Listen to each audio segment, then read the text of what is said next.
To start talking about the fitness situation with the captain, what's the latest on Joe Edwards?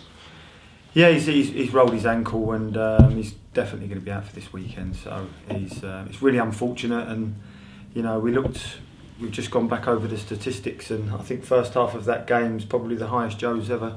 The amount of passes that he's had, so he was a major influence at that time. And looking back on it, I was a little bit disappointed with the outcome, especially with the result. But the way we played first half, if we can seem to marry up the final third play in and around the box with the amount of possession that we are having, I see us having a real bright future. And Joe's bitterly disappointed because I think he's got this run of games that he's been involved in the league, and it's, for an outfield player, it's been phenomenal. So that won't be happening this weekend. No, is there a danger it could be longer term? No, it's just an ankle roll. So I know from personal experience that they're sore in the first sort of 48 hours. They're really, really sore, and then they're just, every day that goes on after that, it comes back. So we don't envisage him being out for too long. No, and you mentioned the positives to bring from defeat in the week. Obviously every game's crucial, isn't it, at the moment? This is another big one at Doncaster at the weekend. Yeah, well, I think sort of Paul Mercer must have been reading my mind, because they were talking about Aston Villa not getting enough goals, and he said that the new manager that comes in will sort of have a free hand and throw numbers forward. Well, we've certainly done that against Crewe, and thinking back, perhaps we need to probably keep our shape a little bit more, maybe not go for it as much. But the game we've got now on Saturday, Doncaster's, it's a tough game. They were ruthless with the way that they finished against Crawley midweek. Watched the game, and people like Harry Forrester, who I've always liked. He actually came here, and I tried to sign him, so he actually had a walk round and then decided against us and went to Brentford. But they've got some good players. Tyson caused us a lot of problems early on with Maine in the first game of the season. Robinson, they've got some real good sort of attacking prowess, and we need to stand up to that. But I think we've been, as a majority, have been defending well. We need to try and take them mistakes out of our play and try and keep clean sheets again. But I've been really happy with the way the team's responded, and the attitude of the players to be behind me has been spot on. Yeah, are things settled down this week now, a week on from everything that happened? Things settled down a bit during training? It's been nice to get a full week's training under your belt and so on. Well, it's not. I mean, we've been travelling, so we didn't get in till late on Wednesday. So they had a day off today. We've got them in a bit later today, and then we'll be travelling tomorrow. So it's still not been as much contact time out on the training field as I'd like, but we've got to use our time wisely. And today we'll be doing a little bit of a session out on the main pitch. The groundsman's been kind enough to let us out there. I think he threatened us first with a pitchfork, and then he saw a fence.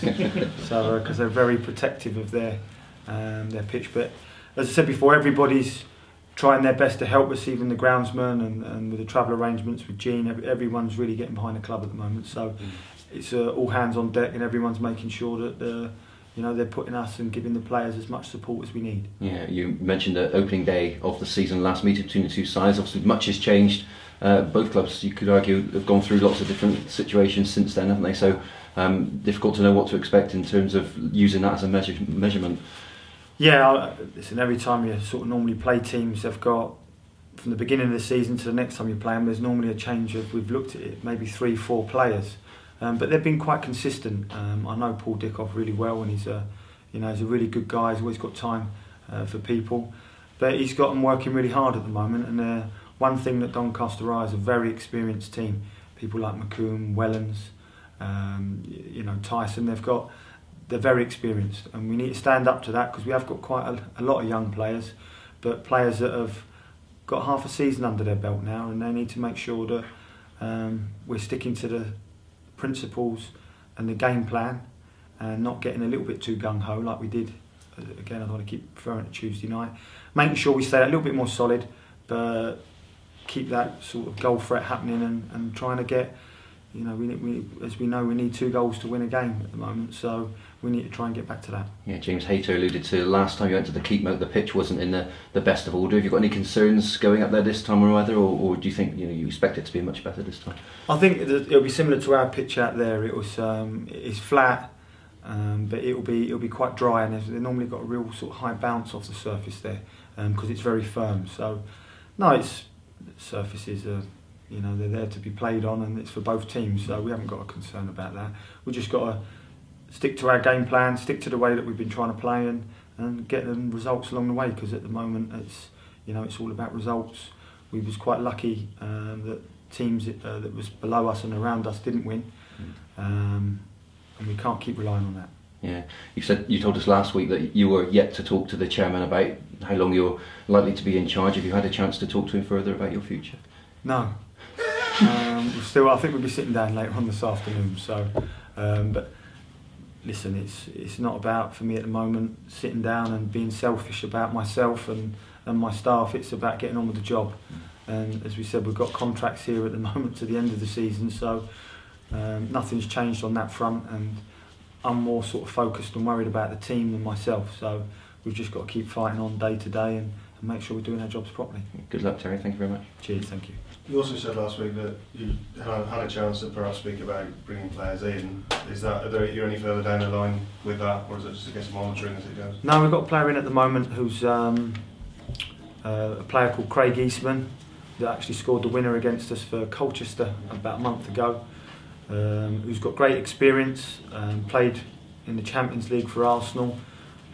I've always sort of admired him because he was, when I went to get Luke Ayling from Arsenal, Craig was playing that day, and I tried to get him, but I think he went to Millwall in the Championship, if I remember rightly. So the chance has come up. He came down yesterday. We're going to be sort of training with him today. We're going to have a little chat with him, see where he is, and maybe look to do something. It's not 100%, but we need to sit down and talk with his advisors. And he's a free transfer.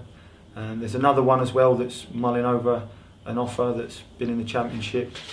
And we're sort of waiting to hear back on maybe one or two loans as well. So there's a lot of activity that's been going on. That's probably why I've not really had much chance and time to speak with anybody, because we've been, even when we was away at Crewe, there was a hell of a lot of work that's been doing behind the scenes, making sure that we strengthen the squad for this final push. What's we said about Joe not being around on Saturday? He'll take the captain's armband. Has that been decided yet? Yep, it'll be the one that plays.